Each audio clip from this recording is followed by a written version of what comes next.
Olá a todos, eu sou Everton de Oliveira, o professor Água do Instituto Água Sustentável, e esse é o nosso programa Porque o Mundo Precisa de Água, onde a gente entrevista pessoas ligadas à água, que dedicaram a sua carreira, a sua vida a esse tema tão interessante. E hoje eu tenho o prazer e a alegria de trazer para vocês um amigo de longa data, o Fernando Luiz Cordeiro. Ele é sociólogo pela Escola de Sociologia Política de São Paulo, fundador da Aqua. Quem não conhece, tem que conhecer, porque a Aqua participa de vários eventos, organizou, ele vai contar para a gente a história da Aqua, né? Ela cuidou, ajudou a fundar e cuidou da ABAS, né, Associação de Águas Subterrâneas, da Associação Brasileira de Recursos Hídricos, entre muitas outras coisas. Atualmente ele é o assessor da Diretoria de Serviços Regionais da Sabesp. Vamos lá, Fernando, bem-vindo. Muito legal você ter aceitado, sabe que é um prazer, eu te considero um amigo próximo. A gente, como amigo, a gente não se fala tão proximamente assim, mas está no coração, você sabe como funcionam as coisas. E, claro, além disso, por você, eu fiquei amigo do Rodrigo, seu filho, que é um grande amigo, ele eu converso muito mais, né? Então, conta para a gente aí, você estudou sociologia e como é que da sociologia você foi parar nas águas? Conta a sua história para a gente aí, por favor. Bom, eu me formei na Sociologia e Política no final de 69 e comecei a trabalhar em 1970. E, como você pode imaginar, eu peguei um período extremamente convulsionado no mundo e no Brasil, com aqueles movimentos de 68, tanto na França como nos Estados Unidos, e aqui também, mas estava no meio da ditadura militar. E muitas coisas ocorreram em 68, né, nesse ano que marcou uma época para muitas pessoas, para mim também, acho que para o mundo inteiro. Eu ganhei uma bolsa de estudo de verão, fui estudar em Harvard, fiquei lá um mês. Depois voltei ao Brasil e aí eu era o presidente do centro acadêmico da escola e fui eleito como representante da escola no congresso da Uni em Biúna. Fui preso. Você foi preso, né? Fui preso político por causa desse congresso da Uni em Biúna. Mas, na realidade, eu, quando saí da faculdade, antes de sair da faculdade, eu já trabalhava com pesquisa de campo. E quando eu saí, no último dia do meu exame, já tinha uma empresa lá com a qual eu estava trabalhando já há algum tempo que me convidou para continuar na empresa. Claro, eu fui. Ao contrário de muita gente que saiu naquela época que não conseguiu emprego, né? Porque ser sociólogo naquela época era uma barra pesada, né? Já era rotulado de comunista, mesmo que não fosse. Bom, mas aí eu fui trabalhar nessa empresa, principalmente fazendo plano diretor municipal, e aí prestei um concurso para entrar no DAE, e passei, e fui trabalhar em organização e métodos de treinamento. Fiquei lá de 71 a 73, aí saí e voltei em 76, quando o Rubem Lalaina, que todos conhecem, que era uma pessoa extraordinária, foi me buscar para trabalhar com ele. Todo mundo sabe que ele era um excelente profissional e foi um amigo inesquecível, que na época tinha conseguido trazer um congresso da International Water Resource Association para o Brasil. E aí ele precisava de alguém para coordenar e organizar esse evento e não tinha ninguém no DAE que pudesse auxiliá-lo. E como ele sabia que eu tinha trabalhado no DAE e que também tinha uma experiência em turismo, que foi esse período de 73 a 76, ele me chamou de volta. E aí começamos a aprender a organizar congressos, né? Então, viajei para alguns congressos, participei de reuniões. E quando a gente estava chegando no auge da organização, ou seja, estava há 2 meses da realização, ele recebeu uma ligação do Golbery dizendo que o congresso não podia ser feito no Brasil. Tinha que cancelar tudo. E isso aconteceu porque o provável novo presidente da associação era um argentino. E, naquele momento, havia uma disputa entre Argentina e Brasil sobre a cota de Itaipu. E aí o congresso foi cancelado. Mas, como já tinha começado, logo em seguida começaram a aparecer outros eventos dentro do próprio DAE. E um deles foi um encontro de perfuradores de poços da ABAS, que é realizado ali na Vila dos Remédios. Acho que foi o segundo encontro. E aí eu fui trabalhando, fiz um congresso da BID, depois comecei a fazer o da BRH em Fortaleza, e aí foi indo. A empresa adquiriu um grande número de clientes e ela foi se desenvolvendo de tal maneira que... Isso já era Aqua, Fernando. Não, aí que eu ia dizer. Em 85, nós fundamos a Aqua, que era o Rubem, a Lalaina, o Flávio Bart, o Lotufo e eu. Tá. Ou seja, os 4 que eram sócios da Aqua. Depois de um certo tempo, eles me chamaram um dia para a reunião e me disseram o seguinte: olha, o único que tem perfil de empresário aqui é você. Então, você vai ficar com a empresa, você compra a nossa parte e nós vamos embora, está tudo bem. Você fica com tudo e está resolvido. Aí custou $1.000 para cada um. Me lembro perfeitamente. E aí fiquei com a empresa. Mas a empresa começou a crescer de tal maneira que, em 95, quando houve um PDV do Covas, eu aproveitei para sair do DAE e cuidar da empresa. Foi a decisão correta, porque eu pude me dedicar mais à empresa e ela cresceu muito mais do que ela estava crescendo anteriormente, porque não havia uma dedicação grande. Claro. Eles não estavam interessados e eu sozinho também, tendo que trabalhar no DAE e na Aqua, não tinha jeito de crescer muito, né? Mas aí ela começou a se desenvolver e foi em frente. Então, esse foi o começo.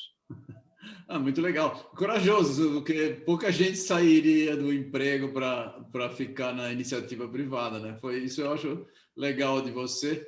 Mesmo na sequência, depois você vai poder falar aí, você saiu, ainda depois passou água para o Rodrigo e continuou trabalhando em outras coisas, o que é impressionante o teu desprendimento. Isso me deixa bem... E uma coisa que é interessante que aconteceu é que, desde que eu saí da faculdade, eu só trabalhei com engenheiros o tempo todo, ou na área de orientação em métodos, ou em treinamento, ou fazendo congresso de engenharia. Então, hoje, a minha maneira de falar e de atuar, todo mundo diz que eu sou engenheiro. Os sociólogos não me reconhecem como sociólogo. Não, e o Rubem e o Flávio diziam que eu era um sociólogo com pós-graduação em hidrologia. Não é verdade, mas eu acabei conhecendo muita coisa da área, tanto de hidrologia, recursos hídricos, água subterrânea. E o que aconteceu foi que, a partir de 85, como eu pude me dedicar mais à empresa, ela foi expandindo para outras associações de engenharia que acabaram conhecendo a Aqua pelo trabalho que ela fazia, né? Como ela tinha o mesmo perfil, acabamos fazendo congresso para, além da ABAS e da BRH, para a BGE, a ABEF, a Sociedade Brasileira de Geologia e a BGE também. Então, todas essas associações vieram porque havia geólogos que eram membros das duas entidades, ou seja, no caso, por exemplo, da BGE e da ABAS, que participaram dos congressos que a gente organizava e resolveram passar o congresso deles para a Aqua também. E assim ela foi crescendo. Interessante. Você fez, mas as amizades do DAE, né? Porque o Rubem já era da Poli ou ele... Como é que era a história? O Rubem era professor da Poli e engenheiro no DAE. Ele era diretor de uma divisão na área da diretoria de planejamento, que era o Sala, que era o diretor.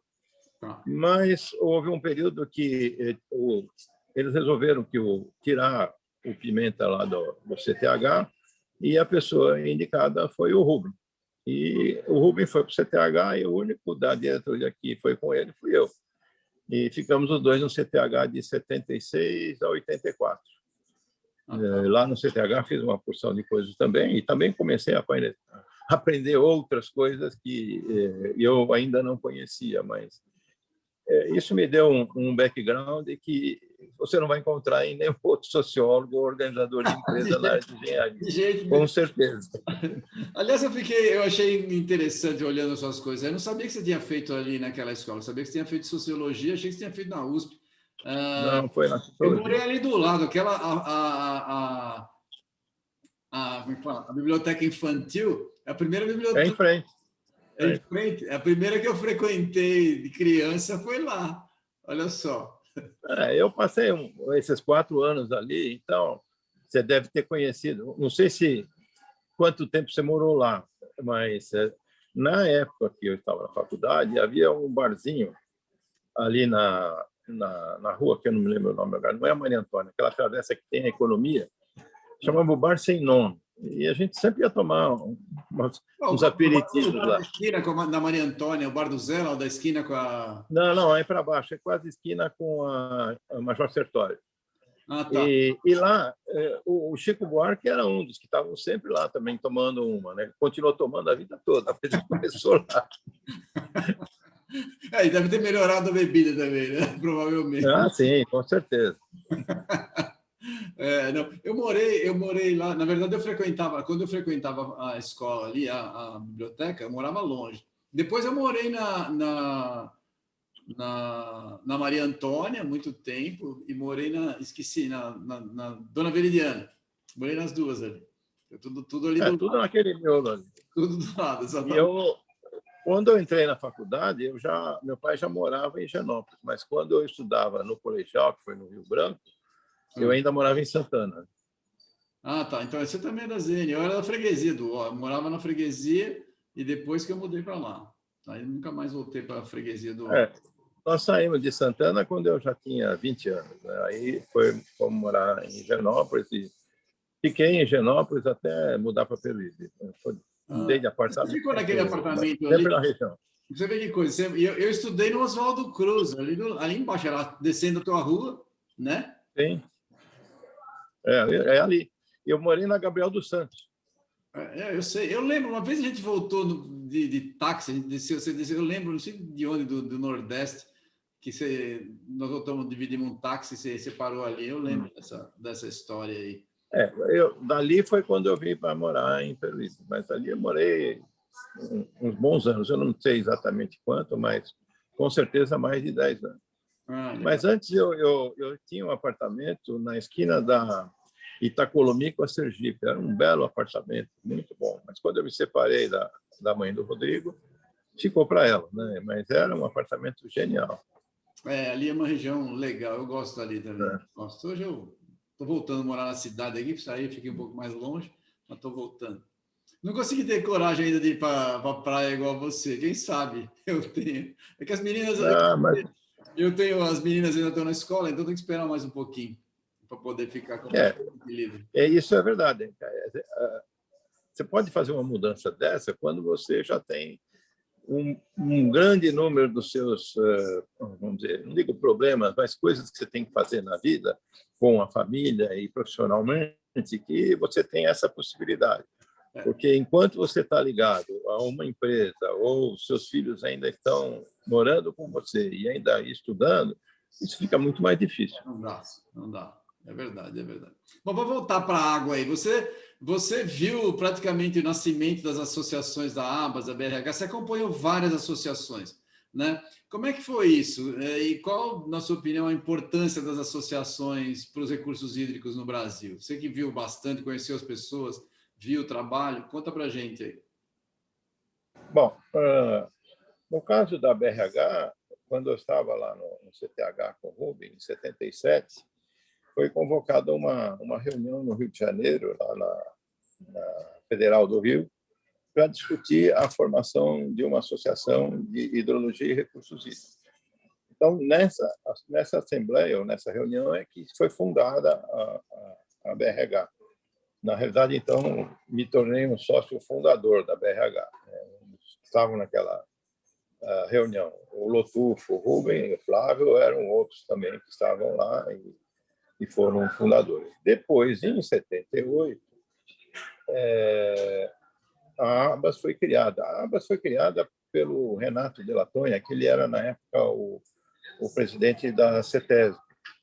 E o DAE tinha um papel importante na área, porque o setor de água subterrânea no estado de São Paulo estava todo centralizado no DAE, que tinha um congresso, um contrato grande com a Tarral e que estava fazendo o levantamento do estado inteiro. Sim. Era o Ivanir, que era o diretor do serviço lá no DAE. E aí, quando eu fiz esse encontro de perfuradores de poços, que foi naquele prédio da Vila dos Remédios, depois eu comecei a fazer outros eventos que o pessoal da ABAS, que já me conhecia de outros setores, de outras reuniões, acabaram me convidando para fazer os congressos da ABAS também. Então, desde que elas foram... no caso da BRH, o único congresso que a Aqua não fez foi o primeiro, que foi em Brasília, e só para você saber, deu prejuízo. O segundo foi em Fortaleza. Aí eu já estava organizando o evento. E esse deu um bruta de um lucro. E aí, claro, todas as vezes que tinha que fazer um outro congresso, como eu já tinha um know-how, era a Aqua que era convidada. No caso da ABAS, foi mais ou menos a mesma coisa. Sim. Ela começou em 78, eu comecei a trabalhar com a ABAS, organizando alguns eventos em mais ou menos 79, 80. E daí para frente também ficou o mesmo vínculo que havia com a BRH. No caso da ABAS, esse vínculo se tornou mais forte ainda porque a secretaria da associação, depois de um certo período, ficou no próprio escritório da Aqua. A Aqua fazia a secretaria da associação até pouco tempo atrás. A sua pergunta de se evoluíram, claro, todas elas evoluíram bastante e ainda acho que tem muita coisa para evoluir, porque o próprio setor ainda está em ebulição e se desenvolvendo de uma maneira muito mais organizada, na minha opinião. Porque agora, o que acontece? Quando a ANA passou a existir, todo aquele conhecimento que havia de recursos hídricos, em termos de planos diretores ou planos estaduais, o Plano Nacional de Recursos Hídricos, acabou sendo encampado pela ANA, que acabou tendo uma infraestrutura muito melhor para dar prosseguimento a esse tipo de atividade. Agora, todo esse trabalho de elaboração inicial dos planos de recursos hídricos começou com o Flávio Terrabart no DAE. Ele é que orientou toda a implantação e desenvolvimento do plano do Estado de São Paulo e acabou dando consultoria para outros estados e também quando a ANA foi estruturada, ele teve uma participação muito grande. Mas, de maneira geral, muitos da BRH trabalharam na ANA. Vários presidentes e diretores da ABAS foram, da ANA, desculpa, sim, se originaram na BRH. E agora, com o novo marco de saneamento, a ANA também ficou responsável pela área de saneamento. E eu acho que isso realmente vai ser um grande passo em termos de Brasil e de saúde, mas eu não sei muito bem se a ANA vai dar uma resposta tão rápida quanto o setor precisa. Ela tem competência, mas ela precisa criar um know-how nessa área que ela não tem. É verdade. E também tem que aumentar de pessoal bastante para poder dar conta disso. Ela tem que fazer várias normas e ela está patinando um pouco, porque não tem tanta gente não tem e o setor fica cobrando, né? Ela não tem uma estrutura de pessoal da área ainda, né? Ela vai ter que se estruturar. Ela vai ter que se estruturar. E, como você sabe, não é rápido, né? Essas coisas, ainda mais que ela tem... São alguns anos. Mas qual a importância das associações para os recursos hídricos de um modo geral? Porque você teve essa experiência. Olha, a gente olhando para trás, a gente verifica que em vários momentos, quando alguma legislação estadual ou federal estava sendo elaborada, a participação dessas associações junto ao legislativo para poder dar alguma informação, orientar como deveria ser esse tratamento, teve a colaboração dessas associações, tanto a ABAS como a BRH, tiveram um papel importante nessa legislação atual na área de recursos hídricos e continuam dando contribuição, porque vira e mexe aparece um problema no meio do caminho e se deixar para o pessoal em Brasília resolver, vai acabar dando chabu, né? Então, o papel das associações é muito importante na orientação, no balizamento dessa legislação que está sendo criada no momento, para evitar problemas que já vinham do passado e que precisam ser corrigidos para ficar muito mais, vamos dizer assim, profissional essa questão de recursos hídricos e, no caso, águas subterrâneas também. A água subterrânea tem até um problema muito característico, que é o fato de ter muitos perfuradores que não trabalham dentro das normas e colocam o preço lá embaixo, entregam produtos de má qualidade, e isso é péssimo para a associação, né? E para a comunidade como um todo. Sim. A ABAS até criou um selo de qualidade, mas muito poucos aderiram, e esse selo de qualidade não tem um poder de punição, né? E nem é obrigatório. Ele é apenas um selo que, vamos dizer assim, valoriza aquela empresa, mas não desvaloriza as outras que não têm. Então, ele tem metade da força. Na verdade, você está sendo generoso, tem muito pouca força, porque o mercado como um todo de água é muito difícil de regular, de água subterrânea. É muito difícil de regular. Você já viu isso? A gente já acompanhou esse trabalho de prazo. Seria importante que a gente conseguisse, mas as associações não conseguem nesse nível aí. Vamos lá, como é que você vê, então, você viu essa história toda aí, como é que você vê o futuro comparado com o que você já viu? Você acha que a gente está no bom caminho, as associações podem ajudar? Eu acho que sim. Tá vendo? Eu acho que sim, elas sempre vão poder ajudar. Agora, elas também têm os seus problemas, né? Ah, sim. Essas associações funcionam basicamente só com o presidente. Os outros membros da diretoria pouco fazem, né?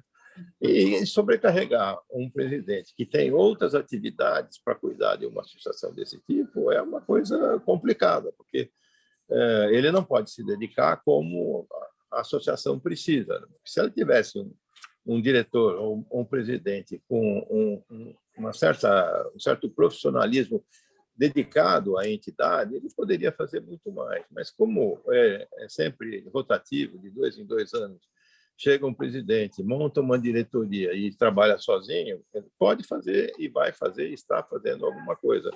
Mas poderia fazer muito mais se tivesse uma estrutura melhor, do ponto de vista de ter técnicos trabalhando para o bem da comunidade dentro da associação que pudesse representá-la nesses órgãos decisores ou no legislativo dos estados. A legislação de água e água subterrânea no país como um todo, ela varia de estado para estado. E aí você acaba tendo absurdos, estados que proíbem furar poço, estados que proíbem uma porção de coisas que não tem o menor sentido. Mas acontece. Se eu não tiver uma associação forte que vá lá e questione esse tipo de atitude, não vai funcionar. Eu concordo. É verdade. Mas é uma situação difícil. A gente tem visto, não só no Brasil, mundialmente as associações estão sofrendo demais, porque hoje com rede social e comunicação via internet, parece que perdeu um pouco o interesse, exceto os encontros presenciais, que também ficaram meio para trás na pandemia aí, né? Porque esse é um bom motivo de encontrar pessoas, bater papo, a parte social, né? A parte profissional é muito importante, mas ela é movida também pelo lado social, que não está acontecendo mais, né? São nesses eventos que se criam as networks, né? E aí você tem chance de se comunicar, verificar o que tem de tecnologia nova, que tipo de equipamento apareceu no mercado. Associações também têm esse papel, né? Não é só um papel técnico exclusivo, ela pode e deve ter esse viés de apresentar as novidades do setor, né? E isso é muito mais fácil de fazer no evento do que virtualmente. Ah, sem dúvida. Você vai lá, você vê, você conversa, você tem dúvidas, olhando, você cria dúvidas, e aí você aprende. É muito, muito legal, concordo contigo. Difícil. Mas vamos lá. E agora, na Sabesp, conta para a gente aí como é que está sendo aí para uma empresa grande, né? Você já É. tem experiência no DAE, que é uma estrutura enorme. Conta para a gente aí como é que está sendo você trabalhar numa empresa grande e uma empresa de sucesso. Olha, eu acho que tem que começar com o DAE de novo, porque em 2014 eu passei a ser diretor da unidade de serviços regionais aqui da Conta, Baixada eu Santista. te encontrei lá, né, em Itanhaém. Conta para a gente essa história aí. Muito Então, legal. eu fiquei 4 anos como diretor dessa unidade aqui e também como secretário executivo do Comitê de Bacia aqui da Baixada Santista. Isso foi um aprendizado muito, muito bom. Não só porque eu passei a conhecer outras vertentes do problema de água, como também os interesses da comunidade, das prefeituras, das associações, das ONGs aqui na Baixada. E com isso também comecei a conhecer muita gente, desde prefeitos, vereadores, técnicos, presidente de ONGs. E quando eu saí em 2019 para vir para a Sabesp, esse conhecimento foi muito útil, porque o trabalho que eu tenho feito na Sabesp tem muito contato com as prefeituras. E você tendo vamos dizer, um caminho fácil com as prefeituras, fica muito mais fácil de você trabalhar. Isso foi, vamos dizer assim, um bom princípio. Mas hoje, o que eu estou fazendo na Sabesp é uma coisa que me interessa bastante. Isso também tem um pouco a ver com o fato de ser sociólogo, né? Existe uma faixa da população que não é aquela mais pobre, que é atendida por um programa estadual, que é o Se Liga na Rede, que recebe a conexão de esgoto de graça. Esse programa é 80% pago pelo Estado e 20% pago pela Sabesp. Mas é claro que não há recurso do Estado nem da Sabesp para ficar fazendo isso ad eterno, em primeiro lugar. Em segundo lugar, existe uma faixa acima de 2 salários mínimos mensais que não pode ser atendida por esse programa e não tem nenhum outro sistema que possa ajudar.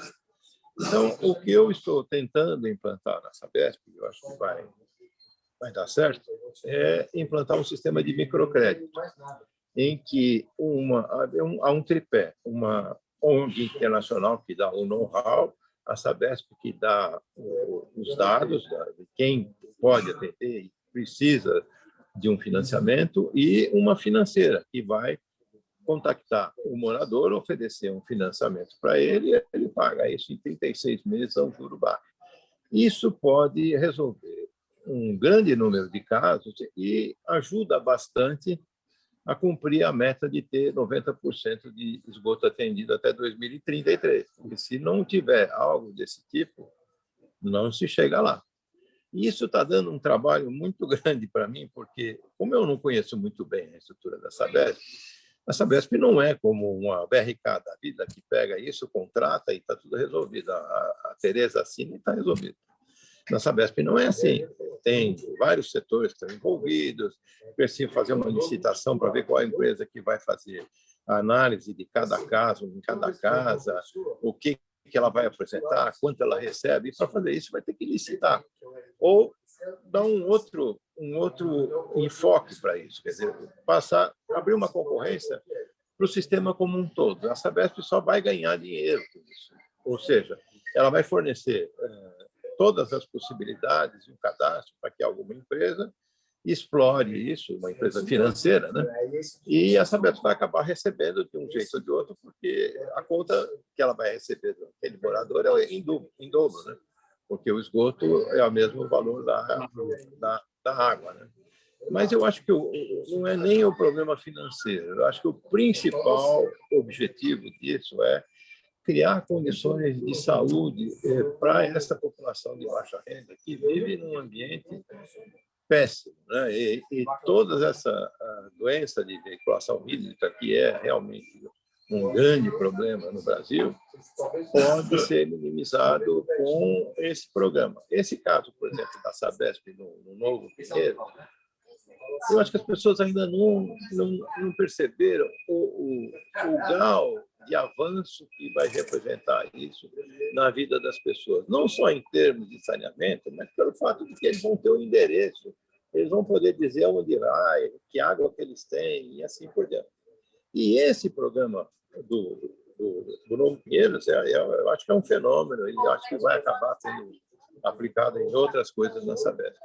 Agora, essa questão do microcrédito não precisa se prender só ao esgoto domiciliar. Ele pode ser usado para uma porção de coisas. Por exemplo, o fulano não tem dinheiro para criar um banheiro dentro da casa dele. Ele usa a latrina lá fora. Você pode financiar isso.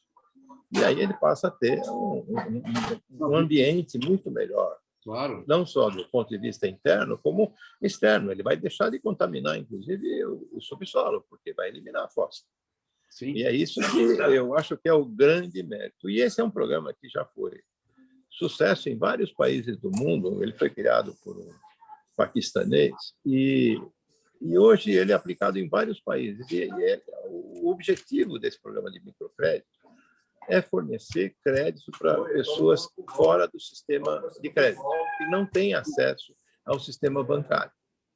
E a experiência diz duas coisas. Primeiro, são as mulheres que pegam os financiamentos. Elas pagam tudo direitinho e voltam para pegar mais dinheiro para fazer outras melhorias na casa. Ou seja, é um caminho maravilhoso. Na hora que você implantar isso, isso é uma semente que vai se estender por outros setores da vida dessa pessoa. Ela vai poder pegar financiamento para uma porção de coisas que hoje ela não tem acesso. É verdade. Não tem acesso ao sistema bancário. E isso vai permitir que ela tenha.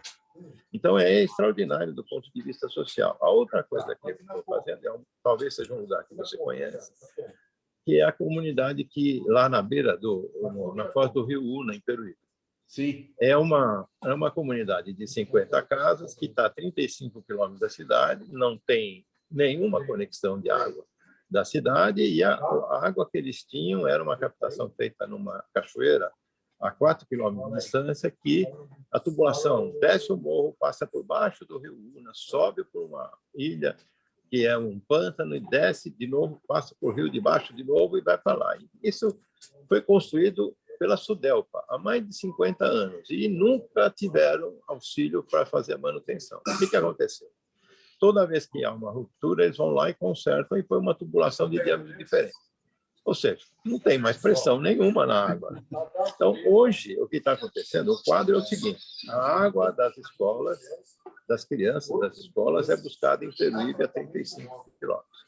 E as mulheres, e principalmente as senhoras idosas, pegam um carrinho de mão desse pedreiro, põem 2 galões de 20 litros e vão buscar água a 2 quilômetros. Então, nós estamos tentando resolver isso, mas é o tipo da coisa que não pode ser resolvida pela Sabesp, porque a Sabesp hoje tem restrições por causa do marco de saneamento. Ela tem que dizer qual é a área que vai atender e se tem dinheiro para isso. E essa área do UNA ainda está fora da área atendível. Então, o que a Sabesp está fazendo, eu e o pessoal de Peruíbe, é dar um suporte técnico para eles. Ou seja, a prefeitura agora providenciou uma parte da tubulação necessária e os técnicos da Sabesp vão lá com os equipamentos e as funções necessárias para ensinar eles como fazer. E, claro, vai fazer uma parte, mas o mais importante é ensinar a eles o que fazer. Bom, mas aí o que aconteceu? Eu tentei fazer um projeto para dar água para aquela comunidade via FEHIDRO da Baixada Santista. E quando estava tudo pronto, me disseram: olha, o UNA não pertence à Baixada Santista.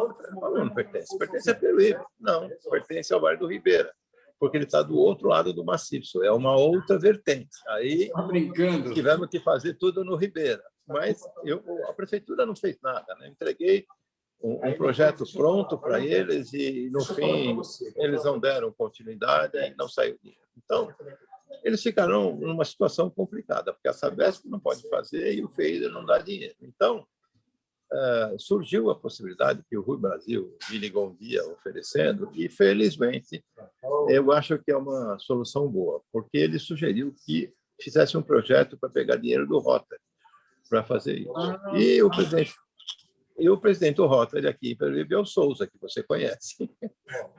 Aí eu conversei com ele sobre isso, é verdade. Aí eu levei o Souza lá para ele ver a situação. Aí ele falou: olha, isso aqui, para a vazão necessária para abastecer 50 casas, qualquer poço que dê 5 metros cúbicos de água, resolve, vocês vão precisar de 3. Então, o que nós estamos fazendo ele fez um projeto, vamos aprovar esse projeto dentro do Rotary, né? E com aquele dinheiro, são $30 mil, eu acho o mínimo, dá para fazer o poço, o tratamento e talvez a distribuição dessa água na comunidade. Então, isso está acontecendo porque isso me preocupou desde o começo. Todas as vezes que eu vou e bato com a cara numa porta, a gente procura uma outra saída. E a gente vai ter que resolver aquilo lá. Não dá para ficar esperando 30 anos sem água. Não tem o menor cabimento. É verdade. Mas é o que está acontecendo. Deixa eu fazer. Você está contando umas histórias legais. Deixa eu fazer uma pergunta. Essa é uma pergunta pessoal. Você não fez administração, não fez nada. Você consegue lidar com pessoas de uma forma muito interessante, sem ser fazer as coisas, fazer as pessoas trabalharem ao seu redor, sem criar muitas arestas. Sempre cria uma outra, mas sem criar muitas arestas. Como é que você consegue isso? O que você acha? Talento natural? A sociologia ajudou? De onde veio isso daí? Eu acho que é um pouco de cada coisa. Primeiro, foi a experiência que eu adquiri no trabalho, na organização de eventos. Claro, tem que aprender a administrar, porque durante, vamos dizer, na fase pré-evento, você lida com poucas pessoas e, basicamente, você vai fazer controle de inscrição e trabalho. Mas, durante o evento, você cuida de 100, 150 pessoas trabalhando ao mesmo tempo e não pode dar problema. Porque se der um problema, isso é o problema. O Congresso inteiro não presta, né? Então, eu tive que, vamos dizer assim, aprender a fazer isso, e acho que consegui. E acho que também é o seguinte, quer dizer, se você quiser fazer alguma coisa decente na vida, é com parceria. Se você quiser fazer sozinho, você não vai chegar a lugar nenhum. Então, esse sempre foi o meu, vamos dizer assim, o meu espírito, quer dizer, de cooptar as pessoas, convencê-las de que determinada atitude é importante. E eu tenho tido sucesso. Eu me lembro que uma vez eu fui fazer uma reunião acho que em Rio Claro, num congresso de uma associação de engenharia rural. E eu e o Rodrigo. Aí chegamos lá, o pessoal começou a criar um monte de problemas, porque não dava, porque era caro, porque eles já sabiam. E eu fiquei quieto. Aí, depois de um certo tempo, eu falei exatamente o que eu tinha que dizer, o que eu pensava, e eles acabaram concordando com tudo. Quando eu saí de lá, o Rodrigo disse o seguinte: olha, eu quero fazer isso um dia, eu quero aprender para chegar um dia e conseguir fazer isso. E ele tem conseguido. Ele é, vamos dizer assim, aquilo que todos os pais querem, é ter um filho que, de preferência, vai dar continuidade ao seu legado, que seja honesto, sério e que faça com aquela semente que você plantou frutifique. E é isso o Rodrigo está fazendo, até muito mais do que eu imaginava. E ele tem uma grande vantagem: ele é muito simpático e eu não sou. Não é completamente verdade, mas tudo bem. Não, mas isso foi a Patrícia Bozon que me disse um dia, quando eu estava passando o bastão para o Rodrigo na Aqua. Ela falou: olha, eu tenho certeza que vai dar tudo certo, que a empresa vai continuar sendo boa, com uma grande vantagem: o Rodrigo é simpático e você não é. Isso é muito chato. E ela pode falar, porque ela é simpática pra caramba, ela pode falar isso sem magoar. Não, eu tive vários congressos junto com a Patrícia. Aquele diálogo que foi feito lá em Iguaçu, eu trabalhei junto com ela. O congresso de Belo Horizonte, da BRH, era eu e ela que estavam trabalhando. Então, a gente se conhece muito bem, ela tem toda a liberdade de falar. E ela falou de brincadeira, eu sei, mas existe Mas um tem uma fundo de verdade. verdade. O Rodrigo é muito mais simpático. Eu sou amigo dos dois, para mim está tudo tranquilo, não tenho problema nenhum nem com você, nem com o Rodrigo, gosto muito dos dois. Eu torço para que ele consiga ter esse mesmo sucesso que eu tive, não só do ponto de vista profissional, como do ponto de vista de deixar uma herança que alguma delas possa pegar o bastão e continuar. Ele vive dizendo isso para as filhas, mas até agora é muito cedo para elas tomarem uma decisão ou ficarem interessadas. Né? Mas isso seria o ideal. Olha, mas se elas forem corretas e honestas e bem educadas, o caminho já está feito, né, Fernando? Você sabe disso, né? Não, e hoje ele está num outro nível em termos de empresa, né? Porque ele acabou vendendo a Aqua para uma empresa suíça, depois ele foi trabalhar lá, depois saiu, e agora ele está trabalhando sozinho de novo. Ou seja, ele voltou a ter os congressos na mão sem ter essa interferência, ou ele tem que ter a satisfação para uma empresa. Né? E, além disso, ele está fazendo outras coisas ao mesmo tempo que não sei, mas ele tá arriscando em outras áreas que talvez dê sucesso, mas ele não abandonou essa questão dos eventos. Verdade. Deixa eu te fazer uma pergunta, você pegando esse gancho aí do Rodrigo, né? Muitos amigos que você viu na tua carreira, você quando começou a trabalhar, né? Esse não dá para imaginar que as pessoas que a gente está por perto cheguem tão longe, aí depois quando você vai ficando mais velho, você vê os amigos chegando a posições importantes, é muito legal isso, é uma satisfação muito grande. Você está acompanhando a renovação desse time aí, de alguma forma? Você acha que tem gente substituindo? A gente sempre fica meio pessimista, mas vê talentos aparecendo aqui e ali. O que você acha? Eu acho que todo mundo, e todas as gerações, têm um problema. Ela sempre acha que a geração seguinte é pior do que a dela. E isso não é verdade. Ela não é pior, ela é diferente. E algumas pessoas têm dificuldade para se adaptar. E isso é péssimo, porque se eu não tivesse me adaptado à informática, eu estaria ainda passando fax. E que foi como a gente começou. A gente recebia o trabalho lá da China em fax. E depois tinha que digitar. Hoje, você vê, tudo isso evoluiu de tal maneira que a informática, sem informática, hoje você não faz mais nada nessa área de eventos, porque é fundamental esse recurso, né? Então, esse tipo de evolução, quando eu fui fazer um curso na Suíça com o Rodrigo, quando eu saí de lá, eu falei, Rodrigo, olha, a conclusão desse curso é a seguinte: invista em informatizar a sua empresa. Bom, é isso que você tem que fazer. O resto acontece naturalmente. Você vai ter que arrumar profissional competente para desenvolver o sistema, você vai ter que funcionário competente para usar o sistema, e você, tendo tudo isso, você vai conseguir sempre evoluir e vai ultrapassar as outras empresas que não fizerem isso. E ele tem feito e sempre fez isso, e é um sucesso esses eventos que ele tem feito hoje com a utilização muito maior da informática. É verdade. E a questão da sucessão ou das novas gerações, eu acho que a maneira que eu vejo isso é participando desses eventos que o Rodrigo continua fazendo. E aí, quando eu chego lá, eu encontro o pessoal da velha guarda e também encontro o pessoal novo que está subindo, mas que eu já conhecia há 10 anos atrás. Então, é realmente uma coisa muito agradável. E tem uma coisa que eles sempre dizem, e na BRH e na ABAS, nós, na BRH, somos os hidrossauros. Sim. Porque a gente era lá do começo, e todos aqueles que iniciaram lá atrás, nenhum deles está participando da diretoria da associação hoje, porque está em outra fase da vida. Sim, sim. E alguns, infelizmente, já morreram. Então, E essa é outra coisa triste, né? Que você vai vendo os amigos sumindo. O seu hall de amigos diminui, não porque você está errado, mas porque eles morrem. Assim, envelhecer é sobreviver aos amigos, né? É triste, mas os amigos indo, acontece, é verdade. E precisa se cuidar para continuar, porque quando você vê a sua turma sendo chamada, começa a ficar preocupado.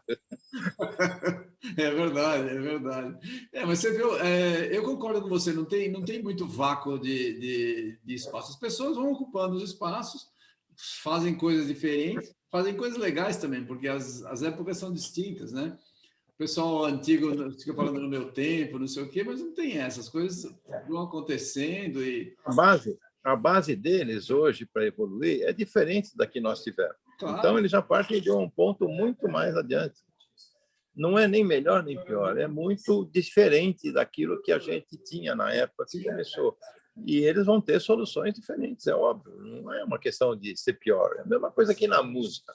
Você dizer que a música hoje é uma porcaria, que esse negócio de funk não presta, eu concordo, não presta.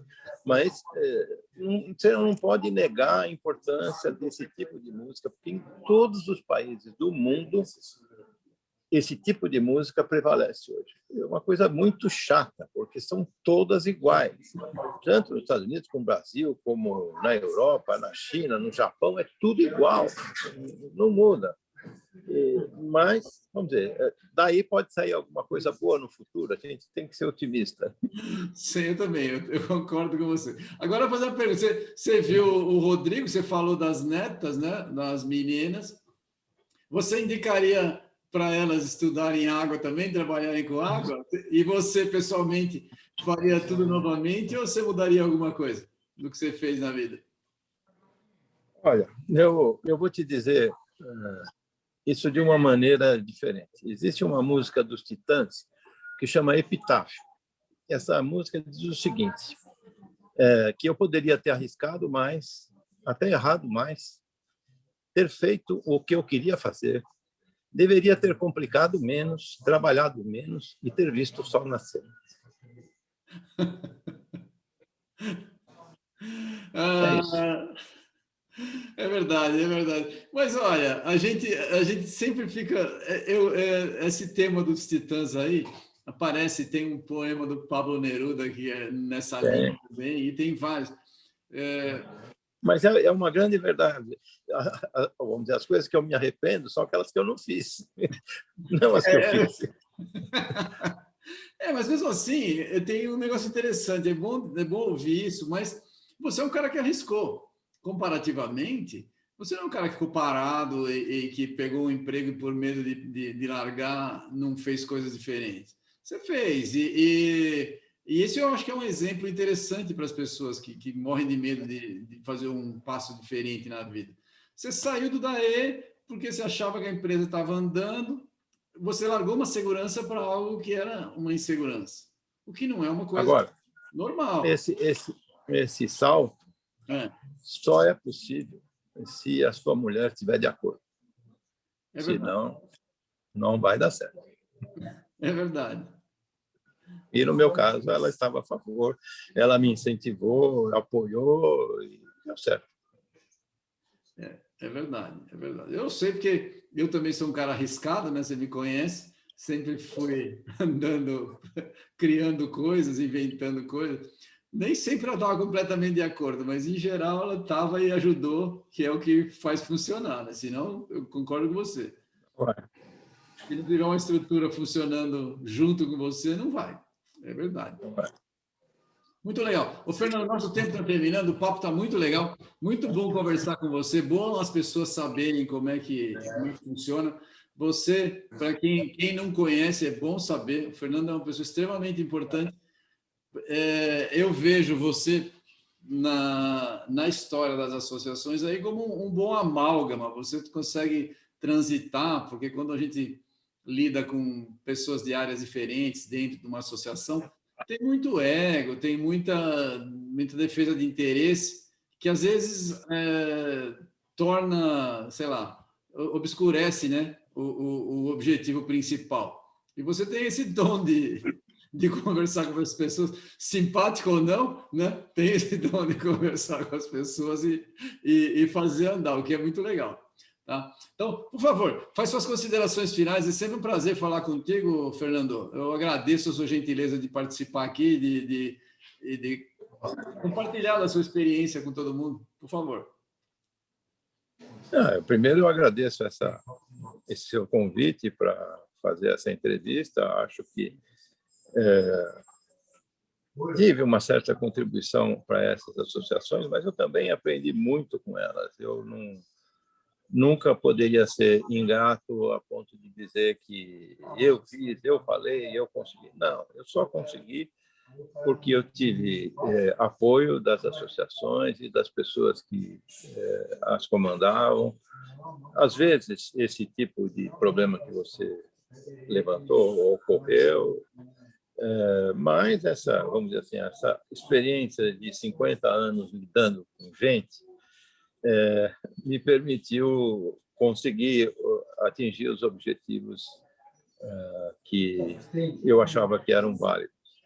Acho que foi um trabalho interessante e acho que ainda tem muito para fazer, mas agora é para o Rodrigo. Não, daqui a pouco eu vou só curtir, não vou nem mais trabalhar, vou ficar em casa e viajar. O que faz muito bem, tem meu apoio. Se eu estou precisando arrumar tempo para passar lá de novo para ir ou em Itanhaém, você está ficando em Peruíbe, você não está ficando mais em Itanhaém, você tem base em Itanhaém? Não, eu trabalho em Itanhaém e moro em Peruíbe, porque eu fico aqui em Itanhaém porque é uma sede bem melhor do que o Peruíbe e também está mais perto de Santos, que é a central dessa unidade. Tá. Então fica mais fácil, porque eu estou fazendo um outro trabalho dentro da Sabesp, que é exatamente com as prefeituras, que é um programa que se chama Esgoto Certo, que é para identificar esses problemas domiciliares e uma equipe da prefeitura e da Sabesp ir lá e convencer o morador a fazer a conexão correta, a eliminar a água de chuva, a água da fossa da rede, para que as coisas comecem a funcionar. E isso é um programa que tem dado certo também. Legal. Na Praia Grande, quando ele começou, tinha mais ou menos uns 3.000 casos de residentes que precisavam corrigir, e depois de 2 anos sobraram 15. Nossa, que legal. Ou seja, é um resultado extraordinário. 100% praticamente. Muito legal. Muito legal. A gente isso agora... A gente acabou não falando do Pinheiros aí, mas o Pinheiros, a água está de outra cor já. Né? Não, e logo vai mudar bastante. Agora, o próximo passo é fazer isso com o Tietê, né? As coisas vão melhorar bastante agora, porque como Guarulhos passou a ser a Sabesp também, ela começou a investir em esgoto, porque a prefeitura de Guarulhos comprava a água da Sabesp, não pagava, recebia o dinheiro e jogava todo o esgoto no Tietê. Ou seja, você pode tratar São Paulo inteirinho, mas Guarulhos tem 1 milhão de habitantes. É 1 milhão de habitantes jogando esgoto no rio. Quer dizer, agora vai acontecer, não é já, mas vai precisar muito investimento, mas pelo menos está no caminho certo. Então, é possível um programa desse, por exemplo, no Cabo Sul de cima, ou coisas no Aricanduva, e aí você vai eliminando os problemas da bacia do Tietê também. Muito legal, muito legal. Fernando, obrigado pelo papo, sempre bom conversar contigo, parabéns aí pela tua história, pela tua carreira, você é um sujeito legal, admirável, espero que você continue tendo sucesso, e sucesso com a família lá, com as menininhas, que agora você tem a mulherada para cuidar aí. Tem 3. Eu sei, daqui a pouco ela já está dando ordem em você já sabe, né? Tá bom. Fernando, obrigado, então. A gente vai encerrar aqui. A gente falou com o Fernando Cordeiro. O Fernando Cordeiro tem uma história muito legal. Por favor, compartilhe com seus colegas para as pessoas olharem, conhecer como é que é trabalhar com água. Alguém que é da área, que não era da área, virou um engenheiro forçado aí, né? Ele não admite, mas está na área. Obrigado, Fernando. Um abração aí. Tá. Obrigado a você.